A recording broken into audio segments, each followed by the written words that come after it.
Hello friends, आज हम बात करेंगे उस संगठन की जिसके नाम पर भारत में सबसे ज्यादा चर्चा, बहस और विवाद होते हैं। राष्ट्रीय स्वयंसेवक संघ यानी कि आरएसएस। हाल ही में प्राइम मिनिस्टर नरेंद्र मोदी ने आरएसएस की शताब्दी समारोह में कहा है, संगठन ने भारत के स्वतंत्रता संग्राम में महत्वपूर्ण भूमिका निभाई और राष्ट्र निर्माण में उसके योगदान को नजरअंदाज नहीं किया जा सकता। लेकिन इसी वक्त इतिहासकारों और लेखकों का कहना है कि ऐतिहासिक साक्ष्य यह नहीं दिखाते कि आरएसएस ने अंग्रेजों के खिलाफ कोई संगठन आंदोलन किया। तो सवाल उठता है, सच क्या है? क्या संघ ने सच में स्वतंत्रता संग्राम में भूमिका निभाई थी या यह एक आधुनिक राजनीतिक व्याख्या है? आइए इतिहास, दस्तावेज और वर्तमान घटनाओं के आधार पर पूरा सच समझते हैं। आरएसएस की स्थापना 1925 में नागपुर में डॉक्टर केशव बलिराम हेडगेवार ने की। उद्देश्य था हिंदू समाज को संगठित करना, उसमें अनुशासन, राष्ट्रीय गौरव और संस्कृति चेतना जगाना।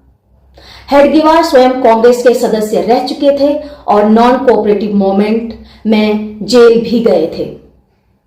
बाद में उन्होंने राजनीति से दूरी बनाकर एक सांस्कृतिक संगठन खड़ा करने का फैसला किया।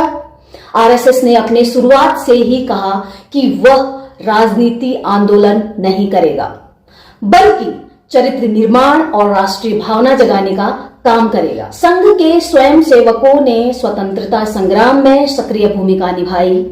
शताब्दी समारोह में प्राइम मिनिस्टर ने कहा, संघ के स्वयंसेवकों ने स्वतंत्रता संग्राम में सक्रिय भूमिका निभाई।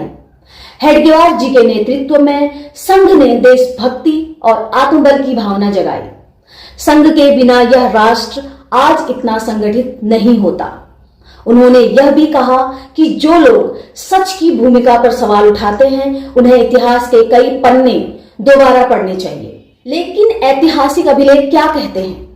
ब्रिटिश रिपोर्ट 1930-40 के दशक ब्रिटिश गवर्नर के फाइलों में लिखा गया है, आरएसएस राजनीतिक रूप से निष्क्रिय है और किसी विद्रोही गतिविधि में शामिल नहीं है। क्विट इंडिया मूवमेंट 1942 के दौरान भी संघ ने कोई संगठित आंदोलन नहीं किया। गोलवलकर का बयान 1940 के दशक, उन्होंने लिखा कि संघ का उद्देश्य अंग्रेजों से लड़ना नहीं, बल्कि हिंदू समाज को पुनर्गठित करना है। इतिहासकारों के मत विपिन चंद्रा, इरफान हबीब और रामचंद्र गुहा जैसे इतिहासकारों ने भी कहा कि आरएसएस स्वतंत्रता आंदोलन के किसी बड़े मोर्चे पर सक्रिय नहीं था। स्वतंत्रता संग्राम के प्रमुख आंदोलनों disobedience movement, quit India, non cooperative में संघ का नाम दस्तावेजों में नहीं है। संघ के समर्थकों का पक्ष, संघ कहता है कि उसने सीधा टकराव नहीं किया, लेकिन समाज में राष्ट्रवाद का बीज बोया। उनके अनुसार हर आंदोलन में प्रत्यक्ष भाग लेना ही योगदान नहीं होता।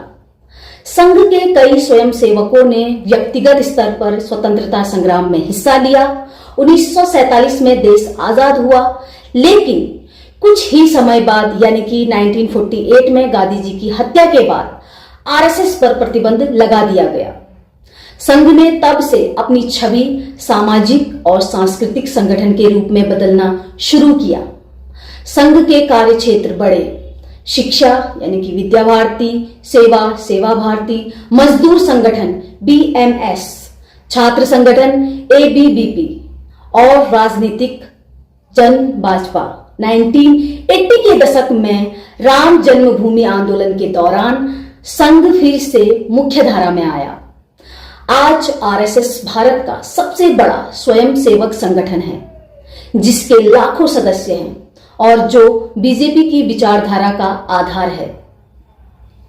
सितंबर 2025 आरएसएस ने अपने शताब्दी वर्ष के समारोह नागपुर मनाने शुरू किए।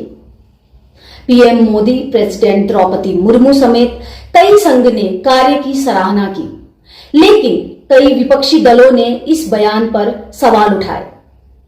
कांग्रेस ने कहा, संघ ने कभी अंग्रेजों के खिलाफ लड़ाई नहीं की, बल्कि ब्रिटिश नीतियों से टकराव से बचा। हाल ही में आरएसएस महासचिव दत्तात्रेय होसबाले ने कहा कि कॉन्स्टिट्यूशन के सेकुलर और सोशलिस्ट शब्दों को हटाने पर विचार होना चाहिए, जिससे फिर विवाद खड़ा हुआ।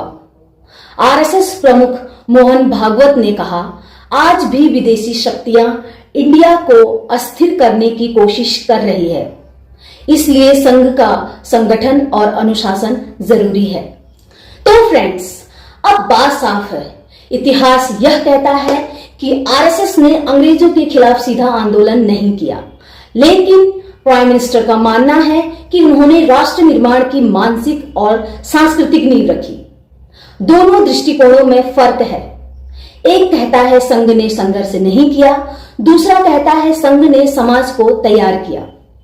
हकीकत शायद बीच में है, क्योंकि आज 100 साल बाद आरएसएस भारत के सामाजिक और राजनीतिक ताने बाने का सबसे प्रभावशाली संगठन बन चुका है। इतिहास की सच्चाई को समझना जरूरी है, ताकि हम प्रचार और तथ्यों में फर्क कर सके। और हां, किसी भी इतिहास की ताकत उसके दस्तावेजों में होती है, न कि भाषणों में।